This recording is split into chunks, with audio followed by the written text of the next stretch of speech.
excited because we have a mover and a shaker from the Tampa Bay area.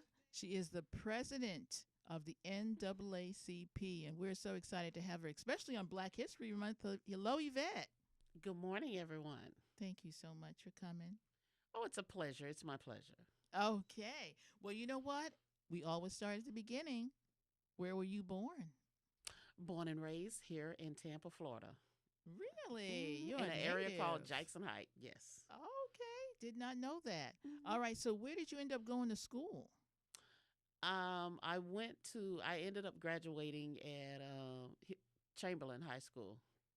Okay. All right. So where'd you go elementary? Oh, we were bused all the way to Lutz. So they bused us to Lutz. Oh, I was Elementary in school. that too. Yes. Mhm. The only thing I was in New York City, I was bused from Bed-Stuy to Queens. Mhm. Yeah. So we were in that busing thing. Now you went to Chamberlain, and then after that, did you go on to any secondary education? Yes, ma'am. I went to Hillsborough Community College and I graduated from there. And when I left there, I went to University of South Florida for a couple of years, and then I left there and I ended up at FAMU. Oh, all So right. I All am a right. Rattler for life. You are a rattler. Now, what was your major? My major was elementary education. Really? Hmm. Okay. And did you ever teach? No, ma'am. You didn't teach No, at ma'am. all. What did you end Mm-mm. up doing? I ended up doing a lot of stuff. So I worked in the hospital a lot. So I have like 20 years of experience working in the hospital. I was a physical therapy tech Oh, okay. So you worked here in Tampa in the hospital. in Tampa. Yes. Which hospital did you work at? St. Joseph Hospital, and then I worked at some rehab hospitals. So the last hospital I worked at was University Hospital, but now it's named Avid Health. I see. Okay.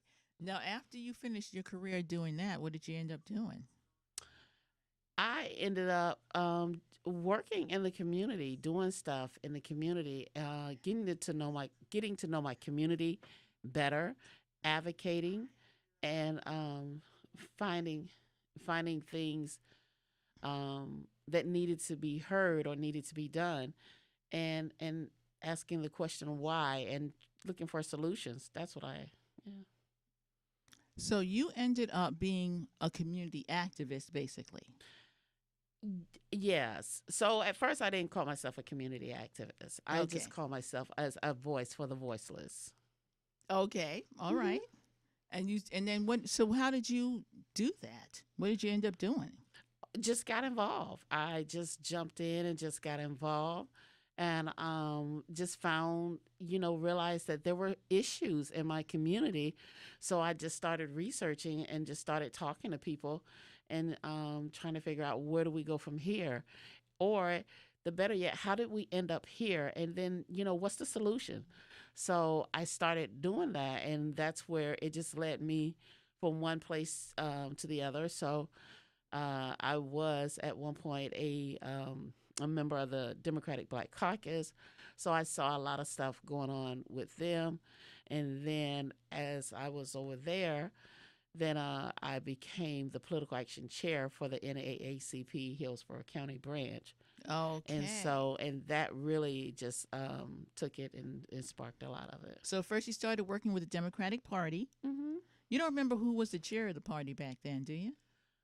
The chair of the party back then I do believe, was a gentleman by the name of Chris. I can't call his last name. Okay. All Yeah. right. I joined the Democratic Party here in Hillsborough County only about 4 years ago. Mm-hmm. So I've only known one chair, which is Ione Townsend. Mm-hmm. So and I also joined the Democratic Black Caucus. So I'm enjoying my experience there now, and I'm the secretary. Mm-hmm. And so when I came along, you were already in the NAACP, Yes, ma'am. and I think you were working as the political chair. Yes. And then what made you decide to go on to be president? Change has got to come, and change needed to come in order for the organization to grow and expand and continue to be vibrant and relevant into the community. So I could not, in good faith, just sit there and watch something fall down around me and don't say anything or try to contribute. So that's when I made the decision that I wanted to run for president. Okay, so you had to. Who did you have to beat out for that? Was it Benny? Yes, What's his last name? Smalls. Benny Smalls. Okay, so you won that competition. Now, since you have been president, I've seen Hmm. a lot of things going on, good things. Yes. You all have an annual fundraiser, not this year, but usually. Hmm. How many people usually come to your fundraiser? We have packed the house over 1,000 people. Wow, Yeah. downtown at the Hilton, right? Well, that was our last one at the Hilton, but we have outgrown the Hilton. Really? So last year, if COVID wouldn't hit, we would have had it at the Tampa Convention Center. Wow. Yeah, How many you think you would have had there? we would have packed the house then. Wow, that's a shame because I have attended several years Hmm. and it's just an amazing event. Can you tell us some of the speakers you've had there?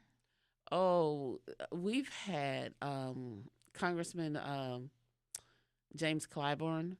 You know, Awesome we've speaker. had Mayor Andrew Gillum, the Honorable Mayor. We've had my pastor, Reverend Larry Mouton. He was speaking, and What church is he affiliated with? he is with No Greater Love now. Okay, Mhm. okay. And then we also had Hillary Shelton, and he's from our DC bureau in Washington. So we've had quite a few good Yes. speakers. And do you have a scholarship program that goes along with that? No, we don't have one this year, but we definitely will be having one next year. Okay, all right. So that money basically goes to running the Tampa office, right? It definitely goes to running the office. Because Yes. that's your main fundraiser. That's our main Now, if fundraiser. someone wants to contribute Mhm. to the NAACP, to the Tampa branch, what would they do? They can go to our website and click the donate button. So there's a donation button up there and click, or they can mail a check and yeah. Now, all that. what is your website? Our website is NAACP Hillsborough County Branch. Okay, That's it. .org. wonderful. Mhm. Now, what if someone wants to be a member? If you want to be a member, that's awesome. You know, I tell people we are the most cheapest organization you can join. And Inexpensive. yes, and get your bang for the buck. It is only $30 Wow. a year. It's not. It doesn't cost much, but you get so many opportunities. You get so many things to do, and it's very rewarding because when we fight, we win. All right, that's what the shirt says, That's right? yes, when we fight, we win. Yeah. Now, let's talk about some things that Mhm. a person can do once they join the NAACP. You have action groups or anything like that? We have committees. So we have the committee chairs. We have education. Huge yeah. issue. We can talk So, about that. economic development. We have health. We have housing. We have veteran affairs. We have by all means, political action, Of civic, course. civic engagement, and so we have quite a bit of chairs that people can join and be active and be a part of. Okay. Do we want to open up the education issue in Hillsborough County, Florida? Sure, why not? All right. Now, the thing is, how are you feeling about our new superintendent of schools?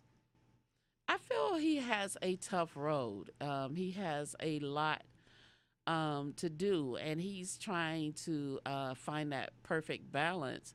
But to be honest with you, there is no perfect place. So I just feel like it's a difficult balance, and he's trying to see. You know, he walked into a mess, Yes. and so now he's left to clean it up. But he has to clean it up between this and that, or him and her, or us and them. So he has a difficult road, and he has a challenge ahead of him. Now, they are about $50 million, I believe, in debt. Yes. And do you think they're going to be taken over? I hope not. I hope not. No one wants their school district to be taken over. And do you know who would actually come in and That would be the state of Florida would come in and have to Mm-hmm. basically administer the whole county Yes. program? Wow, that's. How do you feel about the people on the board right now, Hillsborough County School Board?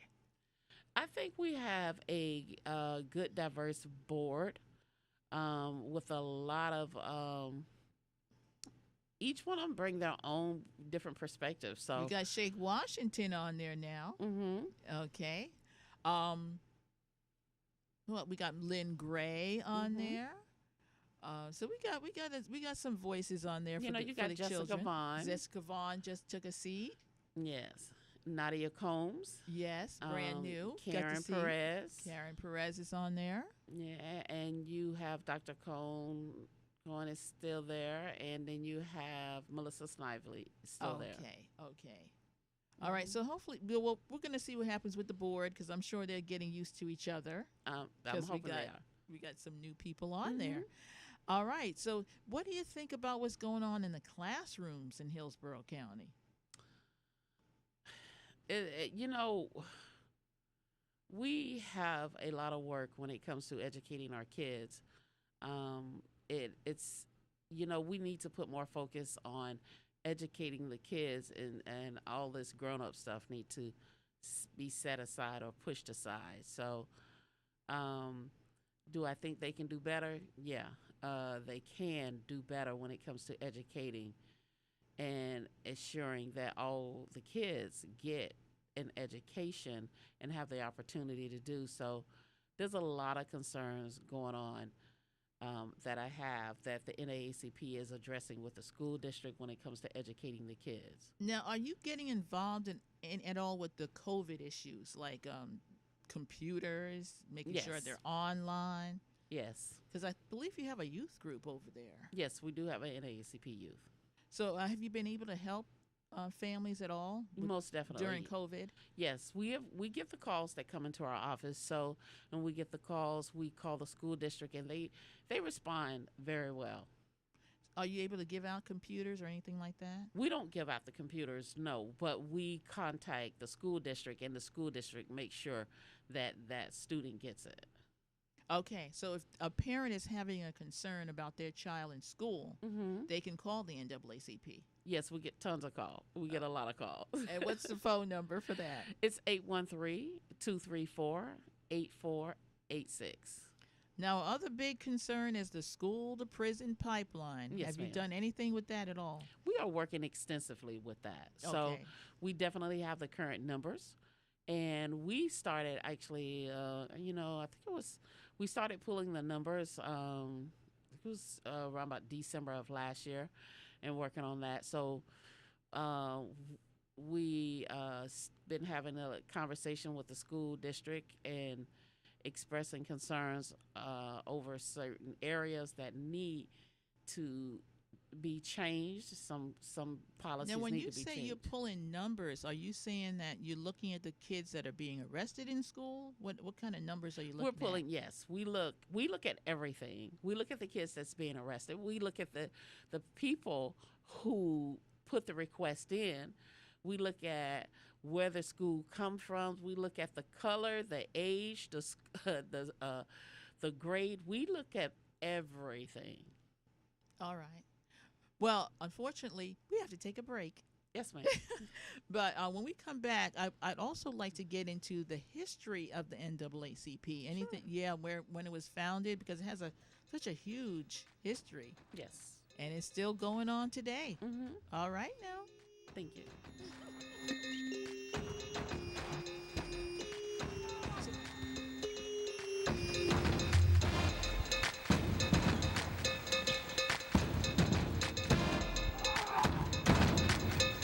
The Storks are bringing me a baby brother. We can do this together. All right, let's go. Storks Adults know how to keep kids safe. Do you? What? Oh my gosh, you don't know. I know. You don't. Oh man, you laugh when you're uncomfortable. No. Making sure your child is in the right car seat is one of the steps to safer travel. I will rock this. You will rock this. To know for sure that your child is in the right car seat for their age and size, visit safercar.gov/the right seat. Cool. Very cool. Brought to you by the National Highway Traffic Safety Administration and the Ad Council. It's important to plan ahead for emergencies, like the storm. When it kicked in, we had a plan. We were able to get in touch with each other in no time. How to find each other. The whole experience was fine. Most frightening 10 hours of my life. If there's one piece of advice I'd offer other moms out there, it's to stay calm and keep to the plan. Some parents plan ahead, some don't. Make sure you know where to find your family in an emergency. Start your plan at ready.gov. Brought to you by FEMA and the Ad Council. Catch my show that will be all up in your business. Let's Talk Business with Cheryl J. Cuso. Every Wednesday at 12:31 p.m. My business experts provide insight for business entities and entrepreneurs. So join us every Wednesday from 12:31 p.m. to 1:31 p.m. at www.intouchnews.com. Catch my show.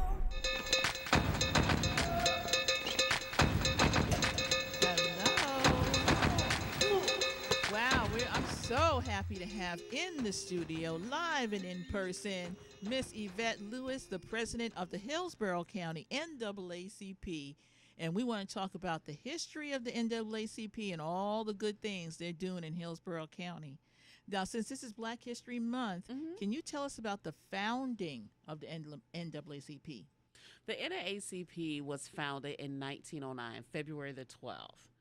And it was all started with 16 individuals and with mixed race, and due to lynching.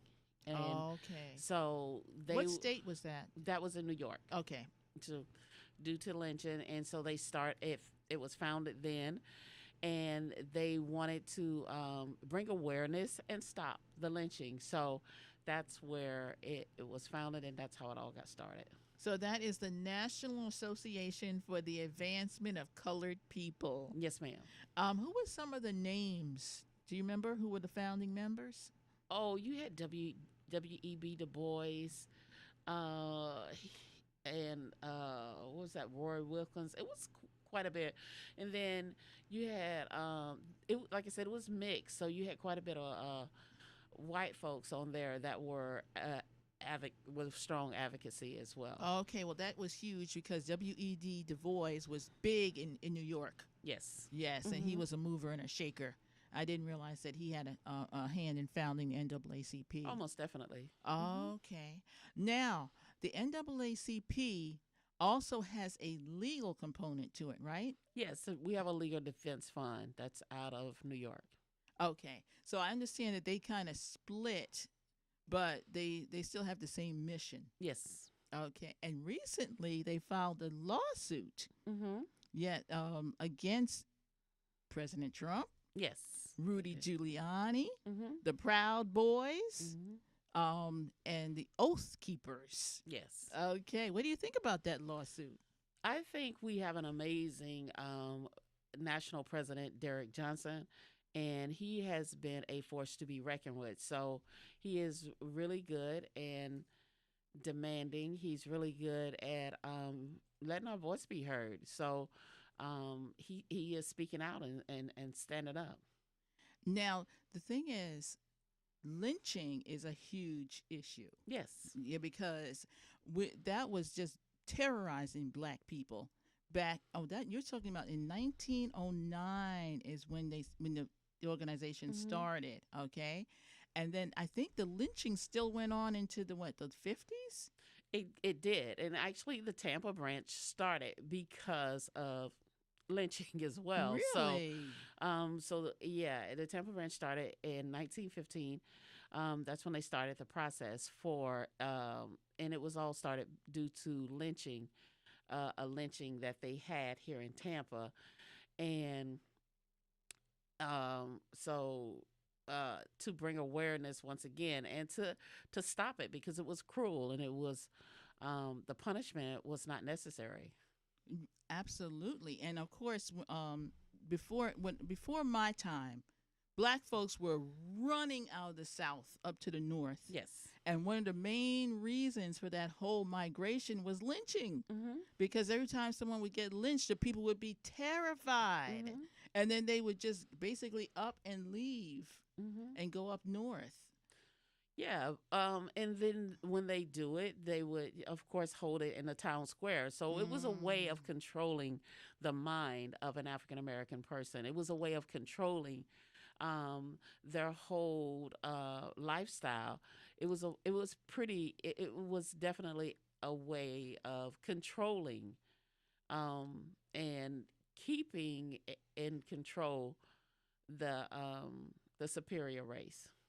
Yes. Yes. Okay. So now I believe in the 1980s, you kind of had a reverse migration. Mm-hmm.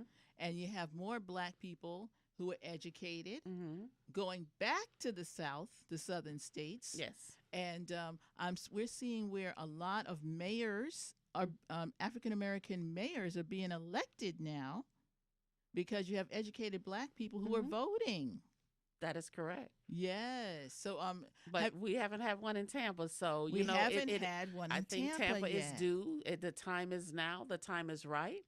For Tampa to elect an African American mayor and to have more than one seat at the city council, more than one seat at the school board, and more than one seat on county commission. And it is time for an African American constitutional officer as well. You mean what do you mean by that? Your property appraiser, your Oh, okay. supervisor for election, all of those constitutional offices. Yeah, I agree with you. Mm-hmm. Now there's a little thing called gerrymandering. Yes. Yes, that makes it that unfortunately is the reason for why you have one black seat on basically all the county boards. Yes. Yes, because they make it so that it's very difficult for an African American to win outside of that black seat. That's a little thing, but the biggest thing is called complacent. So if you choose to have it, you can do it. And Stacey Abrams proved it. That's true. Okay, in the state of Georgia, Stacey Abrams proved that it can be done, and it should be done, and we should step up to the plate and do it. So if we all get out there and vote and support and do what we need to do, then we can make some change. We can, absolutely. And the wonderful thing about it is black people have the votes. Definitely.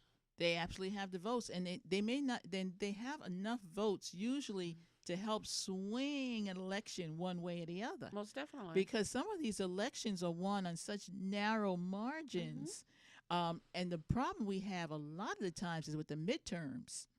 Yes. Because I heard Nancy Pelosi say, well, we're about to have our midterms, and 50% of the country doesn't even know we're having elections. Mm-hmm. So a lot of it is education. Yes, it is. Yeah. So, and a lot of it is apathy as well. So you have to address the issue that once some people have started earning an extra $1 or $2 in their paycheck, they become complacent and comfortable. And so they just move on and they do not address. They don't really come back to help the community. They don't come back. No. Mm-mm. Are you doing anything at all with voter registration or voter education? Definitely doing a lot with voter education, voter registration. We will be kicking it into gear the 1st of March. And what are you going to do? Are you going to door knock? Or call people? Yeah, we haven't set out the strategy plan yet because of COVID, so we want to make sure that everybody's safe that's doing it, but we are going to do it. The time is now. And so you actually call voters, and what do you tell them? We encourage them to vote. Okay. Do you tell them vote by mail? We ask them, that's the choice. We give them the choices and then they decide on it. So a lot of people just don't believe in voting by mail, but we give them the choices, the options on what they choose to do. Okay. Now, I guess I should mention that the NAACP is a nonpartisan organization. Is that correct? That is correct. Okay. So you don't support any candidates? We don't endorse Okay. any candidates. Okay. But so you don't tell anybody who to vote for. You just tell them how to vote. We don't tell anyone who to vote for. We tell them how to vote, and we educate them on that seat. Okay. Who is actually running? Mm-hmm. Okay, gotcha. Now, I'm hoping that you might consider working with the League of Women Voters Mm-hmm. because they're also nonpartisan. They're also trying to educate voters. So I'm hoping that more of the community organizations that are doing the same thing might want to consider working together. We are. So Miss Adelia Phillips, she sends me stuff, and we do support y'all as well as y'all support So us. Idelia Phillips, who is African American, is the Mhm. president of the Hillsborough County League of Women Voters, who also has a very long history because they started out as suffragettes, winning the right to vote for women, Mhm. and then they became the League of Women Voters over 100 years ago Mhm. to educate voters. Yes. Yes. So we always like to hear what y'all are doing to help people vote, because if African Americans only knew the power that they have, especially in the state of Florida, That is correct. we could win some big elections. I mean, we showed that with Andrew Gillum because they got him through the primary and almost got him in the governor's mansion. That is correct. We can't give up now. No, you can't. You can't. We can't give up now. You can't give up. You can't turn around and won't go back. Okay? You think Stacey Abrams might come down here if you called her? We don't need a Stacey Abrams. We got our own people to organize. We Okay. can do it ourselves. I got confidence in the state of Florida. I got confidence in the city of Tampa. We can do it ourselves. We can do it. If you had to choose someone to run for the mayor of Tampa right now, who's African American, does anybody come to mind? Actually, This is the problem. We need a bench. yeah. Actually, to be honest with you, the only one that comes to mind at this present time was Representative Fentress Driscoll. Okay. Mm-hmm. All right. That's a possibility. Yeah, I think she could win. A lot of people love her. Yeah. She's done a very good job as a state representative. Mm-hmm. She happens to be my representative because I'm in the Carrollwood area. That's awesome. Yes. So she is one of those African Americans who was able to win a seat that is not traditionally black. Mm-hmm. Yeah. Very, very good. Very good astute observation there, ma'am. Mm-hmm. Thank you. Now, let's go over a little bit more about education because there's a big fight right now. Do you think teachers should go back to the classroom if they have not been vaccinated? I think before anyone goes back to the classroom, it should be a safe environment, and people need to feel comfortable that they're going to be safe. So, but then you're also looking at the fact that it's, to make sure that these kids are being educated as properly and getting enough education to pass some of these exams that they need to pass. I'm talking about the state exams. So, All right, so you're seeing where our children are failing or not passing. oh, we're way behind. Okay. Yeah. Okay. And the biggest gap, the gap is growing between African American students and other Caucasian. students. Yes. Okay. Mm-hmm. So the gap is growing. So do teachers, I think, should be vaccinated? Yeah, they should. Do we need to be careful? And when they go into the classroom, yeah, they definitely need to. And it's just something that we need to pay close attention to and listen to the teachers. So, Well, I'm going to say the teachers are scared. yeah. Yeah, they're scared to go back into the classroom without a vaccination. And right now, the governor is saying that we got to get all the people over 65 first. And if the teachers don't feel comfortable, then they should not go, and they should not be penalized for it, and it should not be held against them. They should have the right to, if they choose to go back into the classroom instead of being forced into a situation. Now, with that gap in education, Mm-hmm. what do you think we can do for our kids? You mean we as in who? I should say, what do you think the NAACP can help to do Well, about we're that always gap. doing stuff for the kids. We're always advocating for these kids. So we have Well, a tell the monthly, people what you're doing because they want to know. we have a monthly meeting with the superintendent and the staff of the school district once a month, and we're, like I said, we're always advocating for better change. And when the complaints come into our office, we advocate for them to be resolved. Or we look at the lesson plans, we look at the curriculum, we look at all of that. Like I said, we look at absenteeism, we look at the suspension, and then we also go and look at the minority business component. We look at the fact that who you great. have Well, in hold the that classroom. thought because you just touched on a whole bunch of issues right there. But we'll be right back.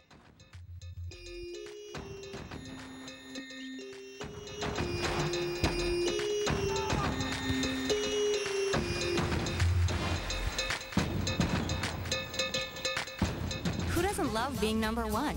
When your team's dominating the standings, or your favorite band rocks the charts at number one, it feels good, right?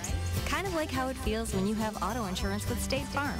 Because making you feel like number one is an honor your local State Farm agent takes seriously. Through the good times and not so good, your State Farm agent's proud to be here to help life go right. Call Herman White at 961-6661. That's 961-6661. Thinking politics? Tampa Bay Politics is on every Wednesday at 11 a.m. with Angela Birdsong. Tune in right here on In Touch Radio.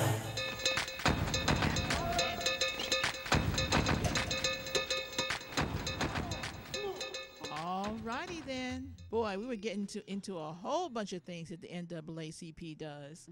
That's why this lady is so busy. But I know, well, let's go over some of the people who are in your organization, your committee chairs. Yes. So first of all, we have our officers, and of course, I am the president, and we have our first vice president, which is Terrence Lemois, and our second vice president, which is Joe Robinson, and we have our secretary, Selena Ward, our assistant secretary, Maurice Wilson, our treasurer, Ray Campbell, our assistant treasurer is John Streeter. Yes. And I want to thank all of y'all for serving because I'm sure no one gets paid for this. No, this is all volunteers. So, we have a couple of committee chairs as well. We have Sister Connie Burton. She's over housing. Okay. And we have Terrence Lemois. He's over education. And Joe Robinson, economic development. Myself, I oversee the political action, civic engagement. We have Isaline Boyd Boston. She is over labor and industry. Okay, and she belongs to the union. Yes, Okay. so she handles all of our union complaints that come in. Okay. So we have Attorney Charles Holloman, who is our legal redress person. So we have quite a bit. That is a great staff you got there. Yes, and we, like you say, we're all volunteers. We don't get paid for this. Now, is there a youth group too? Yes, we do have our youth, and that the president of that one is Jalen Cole. Okay, and what are some of the things you're doing with the youth? Because I know you have an exciting program over there. Yeah, so the youth mirrors the adult branch. So what the youth do is they work on the education component. They also work on a lot of different issues and bring them up for discussions. Whatever is going on in the community, they jump on it. They are definitely talking about the COVID vaccine. They're talking about, the testing and all of that. So they do quite a bit. Now, Mr. Cole was involved in that. Yes, he's the advisor. Oh, he is an advisor. Mm-hmm. Okay. And do they do trips? Were they going on trips and doing things like that? Yeah, they were going on trips. So we go to state conferences, and then we go to our quarterly conference, and then we'll also go to our national conference as well. Oh, that's exciting. Where was the national the last time they had one? The last one we had, it was in Detroit. Okay. Yes. All right. And I'm sure you go to Washington, D.C. occasionally? Yes, we do. And where's the headquarters now? Is it still New York? No, it's in Baltimore. Oh, it's now in Baltimore. All righty. Have you got to meet the president? Almost definitely. Oh, wonderful. Oh, yeah. Wonderful. So if someone needs assistance with any of those issues, who would they call? They can call the branch. And let me give the number out once again. Okay. It's area code 813-234-8683. So they can call the branch. What did I say wrong? Oh, 8683. 234-8683. Yeah, you can call the branch. And if we're not there, then you can leave a message on the answering machine. Can they reach you through the website? Can they type in something? Yeah, they can go to info at naacphillsborough.org. So if you go through the website, it'll give you all the information there where you can email us as well. Now, do you have any stories where a complaint came in, you were able to follow it up and actually have a success story? We have plenty of success stories. We just don't brag about it because a lot of our stuff we keep private because we have to protect that person that comes through. Oh, well, no names, no names. But we have a plenty success stories. So our housing chair, Connie Burton, she has helped tremendously with some young ladies that was having some issues. Were they homeless? They weren't homeless, but they were not living in good conditions. Okay. And so we were able to advocate and get them in better conditions.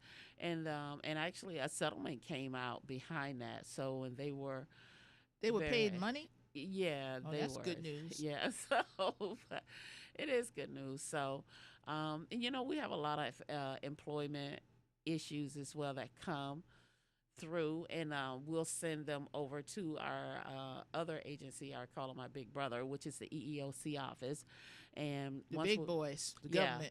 We refer them over there, and those cases, a lot of them, they win those cases as well too. So we have. So that would be discrimination on the job. Yes, definitely. I think we have a caller. Let's see who it is. Hello. Hello.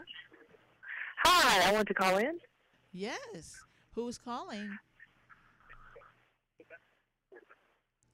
Who's calling? Can you hear me?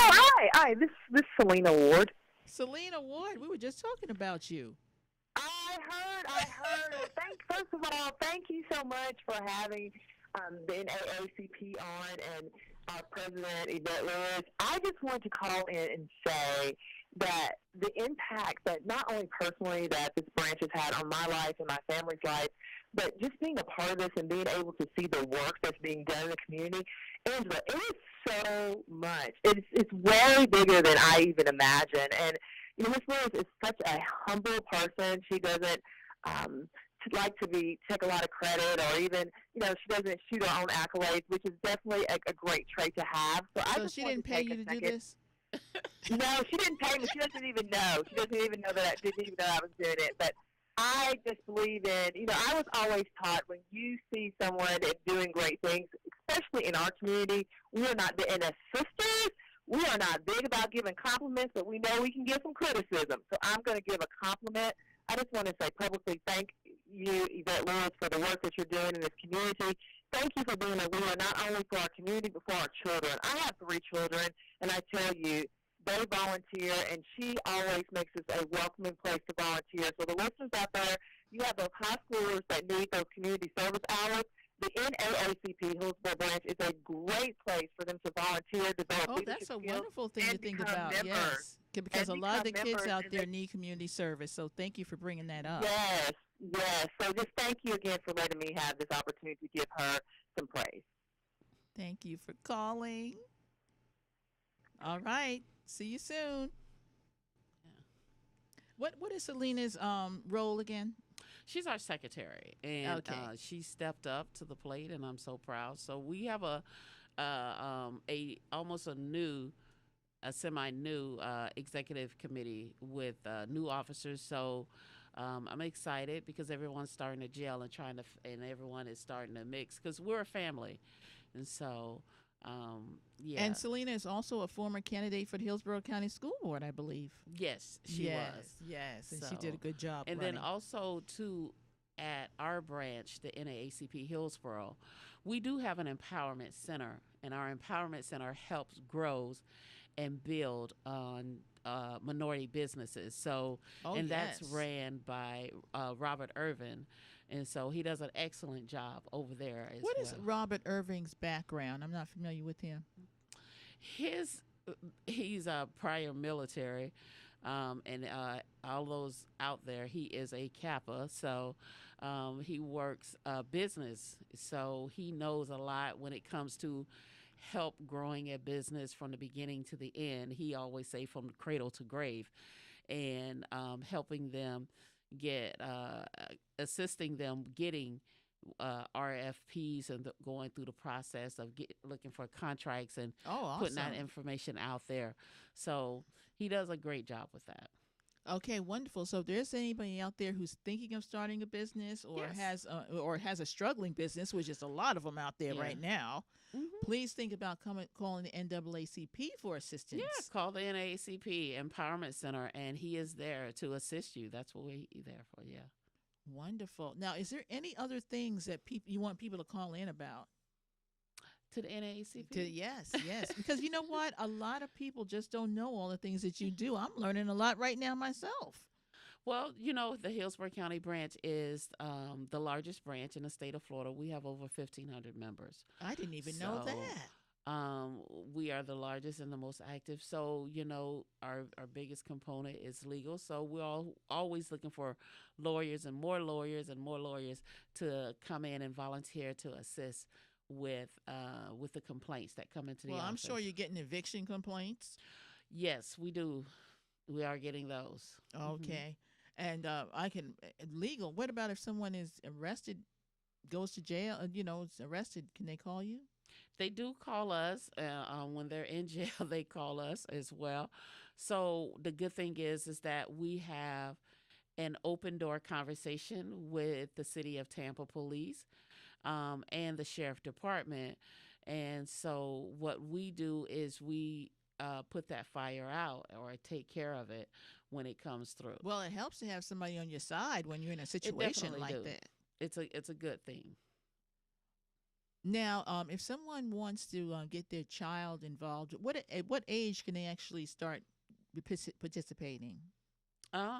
Any age. There's always something to do, and there's always something for anybody to do at the NAACP. Answering the phones. On average each day, our office probably receive about 30 calls a day. And that's a lot considering everybody's volunteering. So we all have work to do. So we all have prospective jobs to go to as well. Yes. I mean, yeah. So if you hear the sound of my voice, think about volunteering your time with the NAACP, because they have people who, if they're in need, yes, they're going to call. They call. So they get calls where people really got problems. Most definitely, yes. We're talking about discrimination on the job, been arrested. I mean, it's not the same thing as other organizations. These are real needs. We get everything from walking in the store and he looked at me wrong, driving down the street and they flipped a bird at me. We get a whole gamut of calls. And then there's serious discrimination still going on the job. Mm-hmm. Yeah. So you're very, very much needed today, just as just as any other time in our history, really. Yes.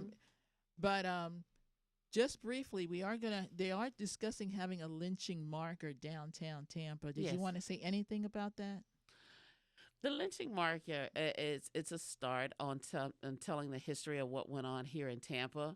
But what I think it's an excellent idea with Councilman Vieira and Representative Driscoll. But it's a huge start.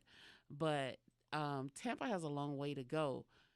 Tampa has got to recognize that African American was a part of this city, and they have got to tell our story and and tell our history and what part that we played in the city. What Tampa is really good at is erasing African American history because it's not pretty, or that neighborhood doesn't look good, or that building is still it's dilapidated, it's falling down. So, we want to tear that building down and let's just start over because it just doesn't look good. It's an eyesore. But you know what? Renovate it. Right. Preserve it. Save it. And tell the story. Instead of re-gentrification, help people. Gentrification is real in our community, and we're seeing a lot of that. So they are definitely pushing African Americans out of the city and into the county. And you have people that don't look like us that lives in our community. So when you gentrify us and push us out, guess what? You deplete our vote. And when you deplete our vote, you silence our voice. Yes. So you almost have to wonder or have some concern if this was designed by chance. Not by chance. Mm-hmm. Yeah. You think? No. Well, the thing is that... We'll see. We still don't have an African-American mayor. I'm just saying. We don't. And we won't have one if the did vote is depleted. If the vote is depleted, then that's not going to help us. So did they sit down and design it? Did they think about it?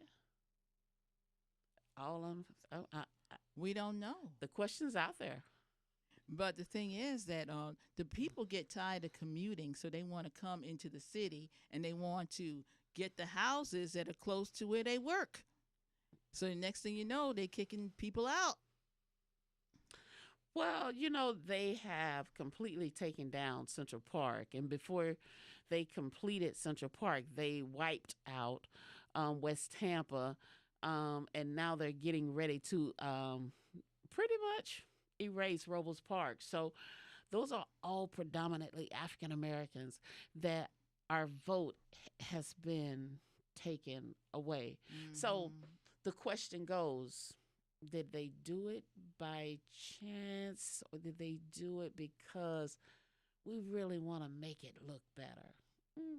I don't know if it helps you at all, but it's happening in cities all across the United States. Yeah, it is. Yes, they're coming into Harlem, USA, and they want it back because a lot of that is valuable real estate. It is valuable real estate, but why should African Americans bear that cross? Why should it be at our expense?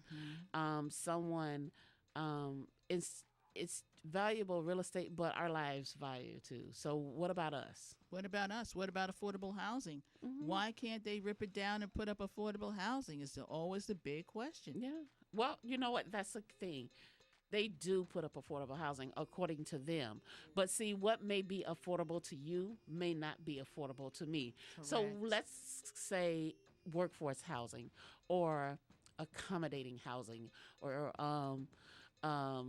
something or livable housing for my livable wages. So if you have someone that's working at Walmart that's only getting paid $11 an hour, or someone who's working at Burger King that has been working at Burger King for 10 years and only getting paid $9 an hour, how are they going to ever afford to live the dream?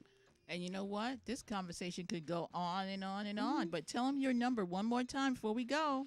The number at the branch is area code 813-234-8683. Thank you. Thank you for all you do and for keeping it real. I appreciate it. Thank you for this opportunity. All right. Their simple savings plan teaches you how to start saving without going overboard. So you don't need to start foraging wild berries. I was skeptical, but these are actually pretty good. You don't need to sell your soul to the devil. $15 is the best I can do. You just need feedthepig.org. Don't get left behind. Get tips and tools at feedthepig.org. Brought to you by the American Institute of CPAs and the Ad Council. Welcome to Calvin's Barbershop. You all got to see this. I don't even want to know what you're looking at on that phone. Well, you should. I was learning about the dangers of high blood pressure and that we need to get ours checked regularly. High blood pressure can increase the risk of heart attack or stroke, but this text program can help keep it at a healthy range. Just text Barbershop to 97779 to sign up. I'll get right on it as soon as I'm done with this baby panda video. Text Barbershop to 97779. A message from the American Heart Association and the Ad Council. We're playing your favorite old school.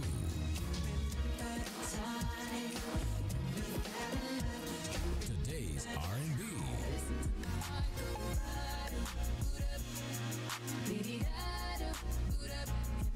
With a smooth touch of jazz.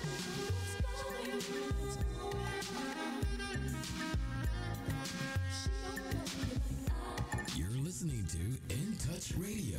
When it comes to reality radio, everyone is a star. I know that's right. On your smooth soul and R&B station. On the World Wide Web. Access granted. In Touch Radio. We're playing your favorite old school.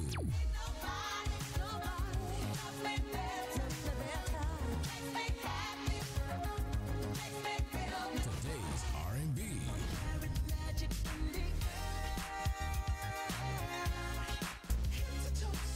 With a smooth touch of jazz. You're listening to In Touch Radio.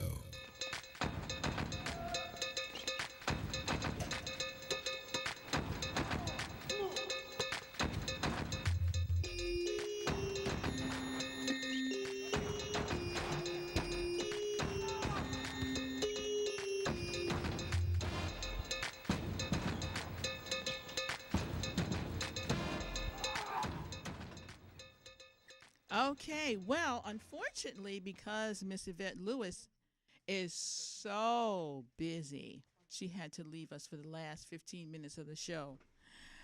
So basically, I want you all to know that Tampa Bay Politics is always here every Wednesday morning at 11 o'clock a.m. to 12 noon. I'm always looking for guests.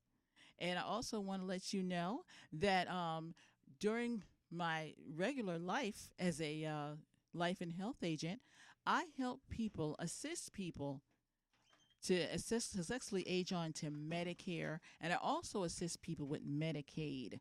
And the University of South Florida does have me as an instructor on Medicare.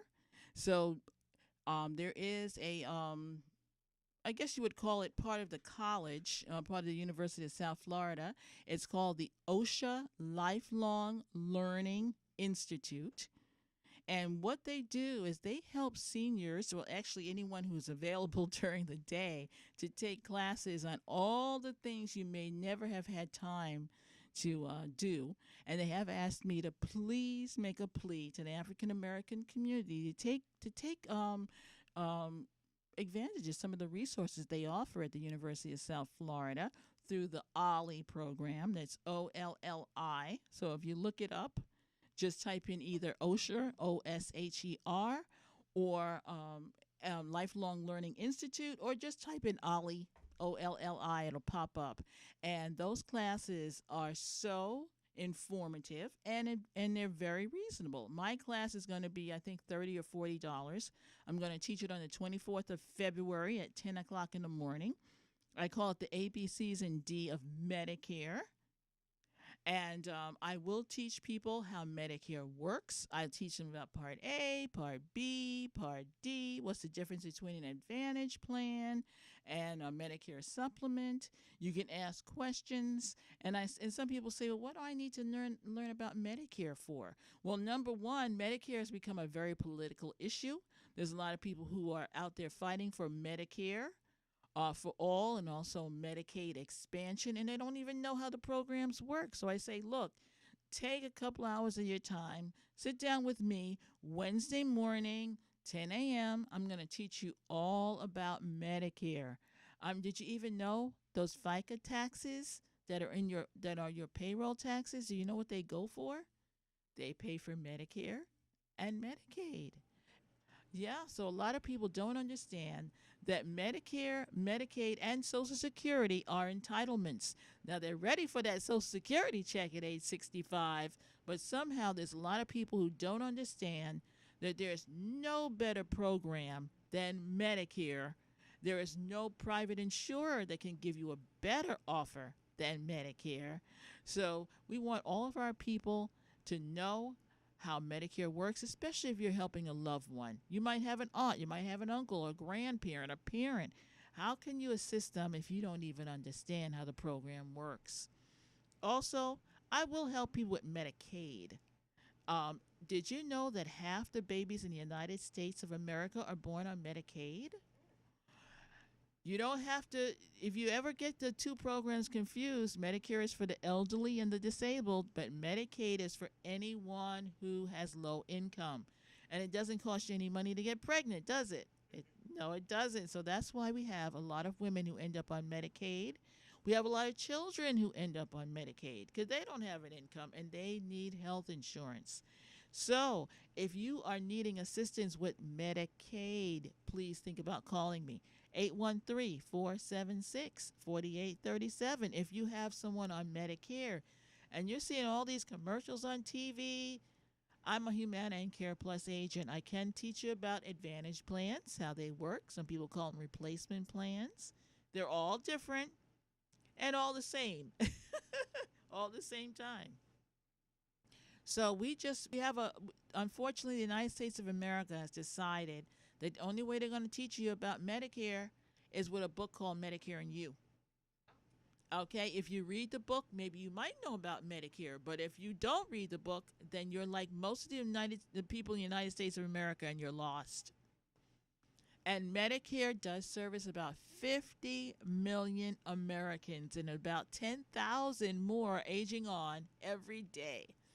The baby boomers are coming through. So I know there's some people out there who are confused. Let me navigate Medicare for you.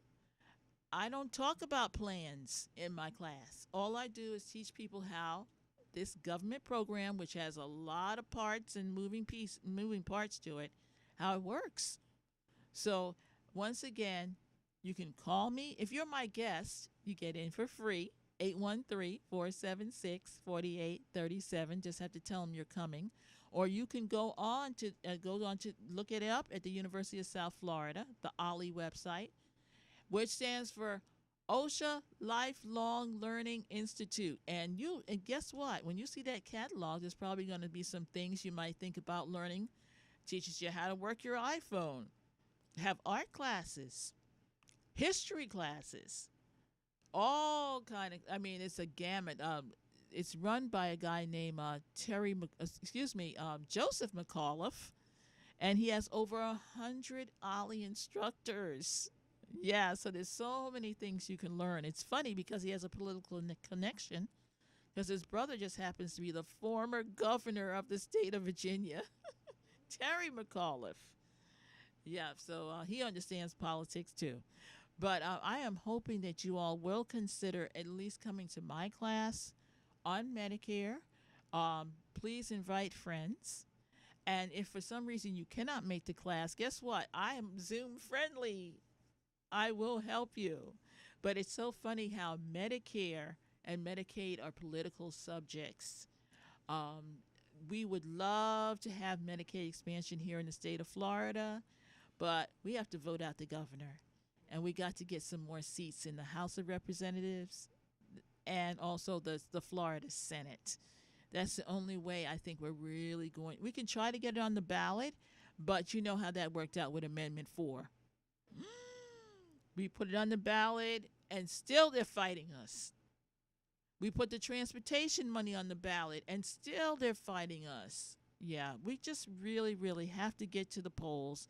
And I'm talking about during the midterms especially. All right, that's going to be 22. We need you to get to the polls. They're fighting us about voting by mail. They want you to continually have to keep registering. So stay on top of your voting status. And please consider voting by mail, especially if you have kids in the house. Anything can stop you from going to the polls. So we want to bank those votes, like President Obama said. And thank God we don't have long lines like Georgia. Thank God. Just get your ballot. The supervisor of elections for Hillsborough County is where you can find your status on voting. So go to or whatever county you're in, your Pasco County supervisor, your Pinellas County supervisor. Get to know who they are. And you can also think about being a precinct captain. If you want to join your Democratic Party, every county has a Democratic Party. Show up. See you next time on Tampa Bay Politics.